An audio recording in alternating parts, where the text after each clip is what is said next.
Assalamualaikum warahmatullahi wabarakatuh. Kami dari kelompok 8 ingin mempresentasikan makalah tentang akad istisna, yaitu pembacaan materi pertama, yaitu saya sendiri, saya Putri Febrani Zulfi dengan NIM 3421094, yaitu saya akan membacakan materi pertama. A. Pengertian istisna. Menurut bahasa berasal dari kata sahna yang artinya membuat kemudian ditambah huruf alif, sin, dan ta menjadi istisna yang berarti meminta dibuat sesuatu. Secara istilah, istisna adalah suatu akad yang dilakukan seorang produsen dengan seorang pemesan untuk mengerjakan sesuatu yang dinyatakan dalam perjanjian, yakni pemesanan membeli sesuatu yang dibuat oleh seorang produsen dan barang serta pekerjaan dari pihak produsen. Salah satu produk yang juga populer digunakan dalam perbankan syariah adalah produk istisna. Akad istisna ini hukumnya boleh dan telah dilakukan oleh masyarakat muslim sejak masa awal tanpa ada pihak yang menginginkannya. Yang kedua yaitu landasan hukum. Landasan hukum terbagi menjadi 3, yaitu Al-Quran, hadis, dan ijma. Ijma adapun menurut UI dalam fatwa DSN MUI menjelaskan bahwa ada 3 ketentuan yang diperbolehkan. Yang pertama yaitu ketentuan tentang pembayaran, di mana alat bayar harus diketahui jumlah dan bentuknya, baik berupa uang, barang, atau manfaat. Pembayaran dilakukan sesuai dengan kesepakatan dan tidak boleh dalam bentuk pemesanan hutang. Yang kedua, ketentuan tentang barang. Harus jelas ciri-cirinya dan dapat diakui sebagai hutang. Dapat dijelaskan spesifikasinya. Penyerahan barang dilakukan kemudian. Waktu dan tempat penyerahan barang harus ditetapkan berdasarkan kesepakatan pembelian. Tidak boleh menjual barang sebelum menerimanya. Yang ketiga yaitu ketentuan lain, yaitu dalam hal pesanan sudah dikerjakan sesuai dengan kesepakatan hukumnya. Mengikat semua ketentuan dan jual beli salam yang tidak disebut di atas berlaku pula pada jual beli istisna. Yang ketiga yaitu ketentuan syar'i, rukun transaksi, dan pengawasan. Menurut pendapat Gita Dhamma Pranata, rukun istisna adalah ada pembuat atau produsen yang dipesan atau pembeli, dan barang atau proyek yang dipesan ada kesepakatan harga. Assalamualaikum warahmatullahi wabarakatuh. Baiklah, saya Riki Wahyudi dengan NIM 3419163 akan melanjutkan materi dari teman-teman tadi. Poin selanjutnya yaitu alur transaksi. Skema atau alur istisna sebagai berikut. Yang pertama, pembeli dan penjual menyepakati akad istisna. Yang kedua, barang diserahkan kepada pembeli. Yang ketiga, pembayaran dilakukan oleh pembeli. Skema istisna paralel. Yang pertama, pembeli dan penjual menyepakati akad istisna. Yang kedua, penjual memesan dan membeli pada pemasok. Yang ketiga, barang diserahkan oleh pemasok. Yang keempat, barang diserahkan kepada pembeli. Dan yang terakhir yaitu pembayaran dilakukan oleh pembeli. Cakupan standar akuntansi. Dalam SAK syariah, akad istisna bisa digunakan oleh lembaga keuangan perbankan syariah. Jadi, dengan aturan pengukuran dan pengakuan harus mengikuti standar yang sudah ditetapkan oleh DSAS IAI atau Dewan Standar Akuntansi Syariah Ikatan Akuntansi Indonesia. Pengakuan dan pengukuran tersebut dilakukan oleh penjual maupun pembeli dengan ketentuan dari PSAK 104 sebagai berikut. Yang pertama, penyatuan dan segmentasi akad. Yang kedua, pendapatan istisna dan istisna paralel. Yang ketiga, istisna dengan pembayaran tangguh. Yang keempat, biaya di perolehan istisna. Yang kelima, biaya perolehan istisna paralel. Yang keenam, penyelesaian awal. Yang ketujuh, perubahan pesanan dan tagihan tambahan. Dan yang terakhir yaitu pengakuan taksiran rugi. Akuntansi untuk pembeli dinilai dari: yang pertama, aset istisna diakui pembeli saat menyelesaikan sebesar jumlah tahap yang ditagih oleh penjual serta sekaligus mengakui utang istisna kepada penjual. Yang kedua, aset yang diperoleh melalui akad istisna menggunakan pembayaran tangguh dan dari 1 tahun diakui sebanyak biaya perolehan tunai. Yang ketiga, beban istisna tangguhan diamortisasi secara profesional sesuai dengan pelunasan uang istisna. Yang keempat, pesanan yang terlambat diserahkan kepada pembeli dan menyebabkan kerugian yang disebabkan karena kesalahan penjual, maka kerugian tersebut harus dikurangkan dari garansi penyelesaian proyek yang sudah diberikan penjual. Yang kelima, barang yang ditolak oleh pembeli karena barang pesanan tidak sesuai dengan spesifikasi di awal dan pembeli tidak menerima kembali uang yang sudah dibayarkan kepada penjual, maka jumlah yang belum diperoleh kembali diakui sebagai piutang.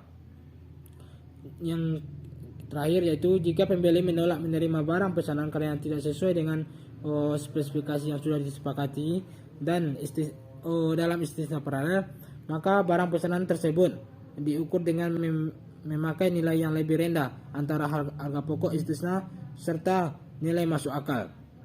Jadi, akad istisna yang sesuai dengan plus akad 104 dapat menjadi alternatif akad dalam transaksi jual beli online dengan ketentuan semua aturan yang dijelaskan pada PS akad 104 tersebut.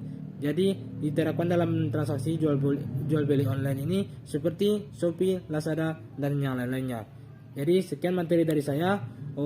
Saya sudahi. Assalamualaikum warahmatullahi wabarakatuh. Assalamualaikum warahmatullahi wabarakatuh. Saya Dian Ramadhani dengan NIM 3421111 dari kelompok 8 akan melanjutkan pembacaan materi yang selanjutnya, yaitu bagian F, skema pembiayaan.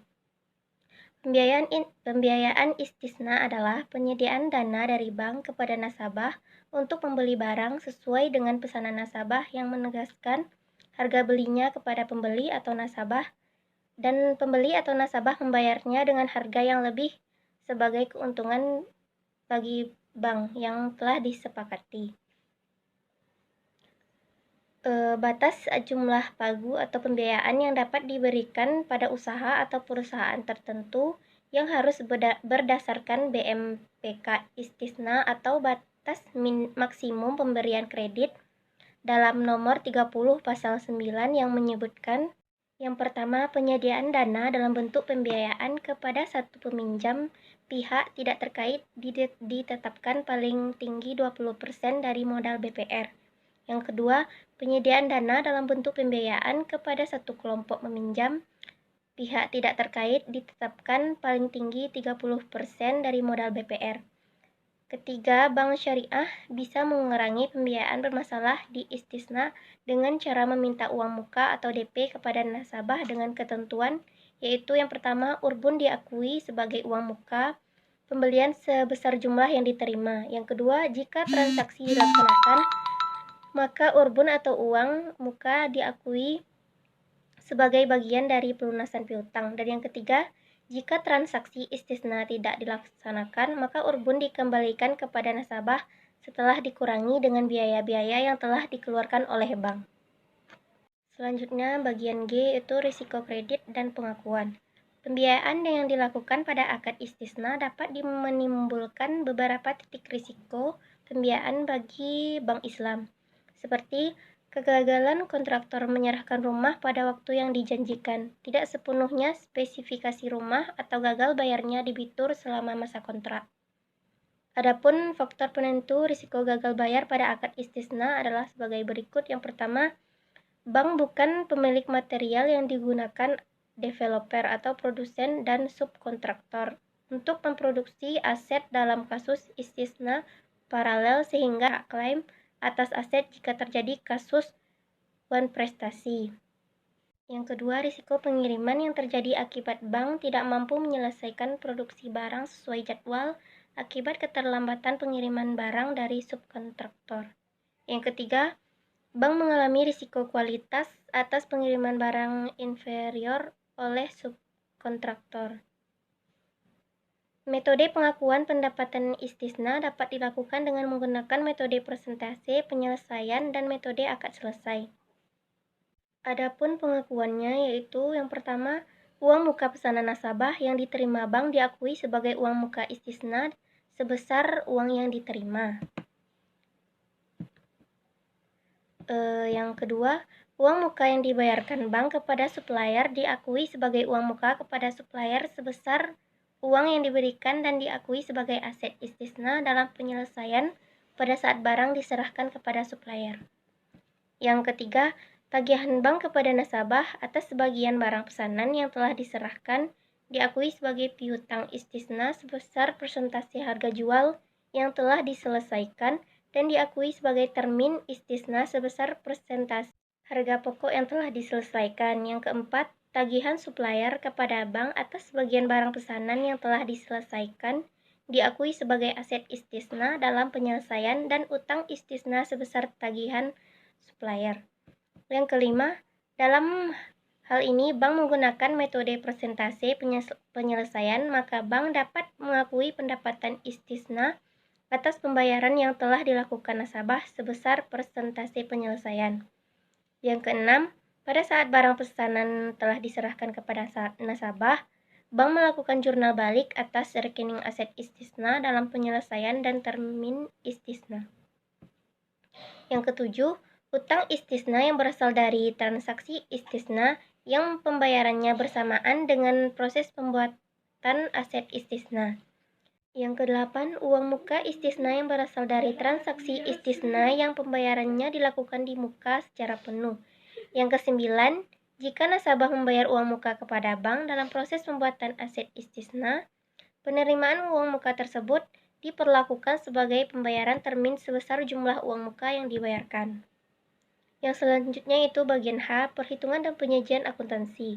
Adapun cara penyajian akuntansinya yaitu yang pertama, uang muka istisna disajikan sebagai kewajiban lainnya. Yang kedua, uang muka kepada supplier disajikan sebagai aset lainnya. Yang ketiga, utang istisna disajikan sebesar tagihan dari supplier yang belum dilunasi. Yang keempat, aset istisna dalam penyelesaian disajikan sebesar dana yang dibayarkan bank kepada supplier. Yang kelima, termin istisna disajikan sebesar jumlah tagihan termin bank kepada nasabah. Yang keenam, piutang istisna disajikan sebesar jumlah yang belum dilunasi oleh pembeli akhir. Yang ketujuh, margin istisna ditangguhkan disajikan sebagai pos lawan piutang istisna. Yang kedelapan, pendapatan margin istisna yang akan diterima disajikan sebagai bagian dari aset lainnya pada saat nasabah tergolong performing. Sedangkan apabila nasabah tergolong non-performing, pendapatan margin istisna yang akan diterima disajikan pada rekening administratif. Dan yang terakhir yaitu penyisihan penghapusan aset produktif piutang istisna disajikan sebagai pos lawan piutang istisna.